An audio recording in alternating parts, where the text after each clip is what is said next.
быйыл Ош шаарына коңшу Өзбекстандан 200 000 турист келери күтүлүп жатат. Бул тууралуу Ош шаарынын биринчи вице-мэри Марс Исаев Өзбекстандын Андижан облусуна кыргыз делегациясы менен барган учурда айтылды. Анда туристтерди тартууга болгон аракеттерди жумшап, эс алуучуларды алмашуу жана туристтердин коопсуздугуна кам көрүү сыяктуу бир топ маселелер каралды. Бүгүнкү болуп аткан учурашууну айнан мehmonxonada өткөрүшүбүздүн сабабы бүгүн болуп жаткан жолугушууну мейманканада өткөзүп жатканыбыздын себеби да жаңы туристтик компанияларды өз кылачын кеңири жайып алуусуна шарт түзүп берүү.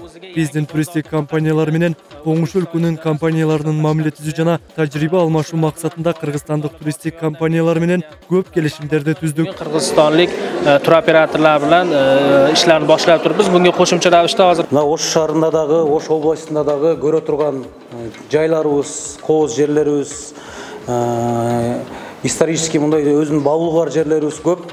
Biz ушулардын баарына даярданып сиздерди чакырып кетебиз. Бир эле Ыйык Сулайман тоо бул дүйнөлүк ЮНЕСКОнун тизмесине кирген тоо бар, жакшы билесиздер. Ал тоонун тарыхы аябай чоң.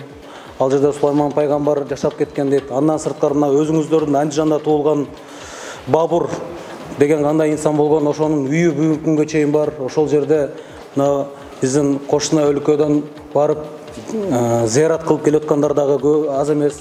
Мында бир топ документтерге кол коюлуп, эки өлкөнүн туристтик компания жетекчилери да өз өлкөсүндөгү туристтик жайлар менен тааныштырып, бир эле өзбек же кыргыз жарандарын эмес, Европадан келген туристтерди да алмашып, эки өлкөнүн тең кооз жерлерин көрсөтүүгө макулдашты. Кыргызстан, Өзбекстанды биргеликте комбинированный тур кылып сатыш. Бул жерде азыркы маалда эки форматта переговорлор болуп атат.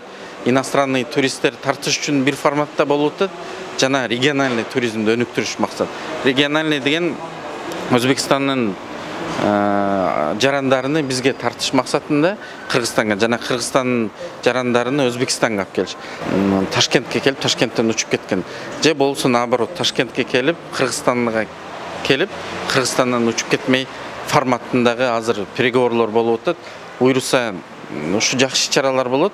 Иш-чаранын жүрүшүндө бир катар маселелер көтөрүлүп, анда туристтердин чек арадан өтүүдө бир топ тоскоолдуктар болуп жатканы айтылды. Аны чечүүдө өткөрмө бекеттердин туристтер үчүн атайын жашыл зона уюштуруу да каралды. Bitta muammo bor. Agar Xudo xolasa sizlarning tomoninglardagi ko'p rahbariyat bilan shu tamojdagi rahbarlar bilan so'rayapmiz, qachon bitadi bir yil, 2 yil. Кыргызстанга өтүүдө бир маселе бар. Ал чек ара көйгөйү. Жетекчилер бул маселени чечебиз деп жатышат. Жакын арада чечилип калса жакшы болмок. Өткөрмө бекеттен өткөн адам көп болгон учурда кезек күтүү көбөйүп жатат. Кээде 2-3 саат кезек күтүүгө туура келет. Көп болупту-да, shu bir necha qatorlab bir 2 soat, 2,5 soat, 3 soatlab ham күтүп калadigan holatlarga to'g'ri keladi. Шаарга кирип аткандагы чында ошол көйгөйлөр бар. Бул погранслужбадагы бир мамилесин бир корс тийгендиги туристтерге, андан сырткары таксисттерден ошол жерде тосулган биздин жарандардын туристтерге корс тийгендерин айтып кетишти. Эми ушуларды биз буга чейин дагы кайрылганбыз, дагы азыр барып мунун үстүнөн иштейбиз.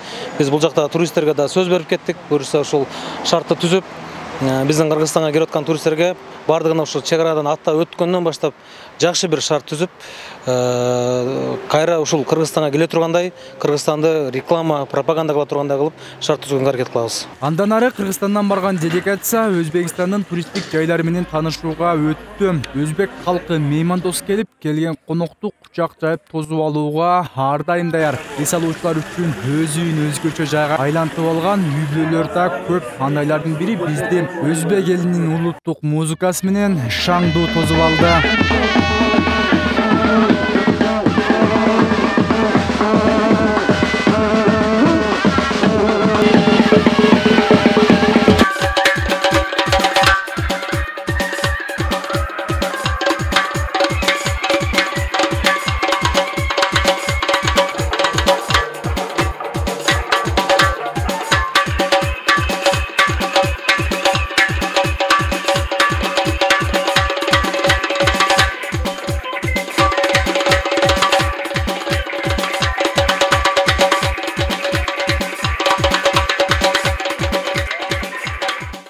коңшу өлкөдө төө сүтү менен дарылоо ыкмасы да өнүккөн. Жахангир Базаров 2014-жылдан бери төө сүтүн дарылык касиетин пайдаланып, эс алуучулардын ден соолугун чыңдоону колго алган. Анын фермасындагы төөлөр учурда 60тан ашкан. Келечекте дагы көбөйтсөм деген пландары бар. Tüyelerimiz asosan Arap tüyeleri hisoblanadi, Arvona tüyeler hisoblanadi.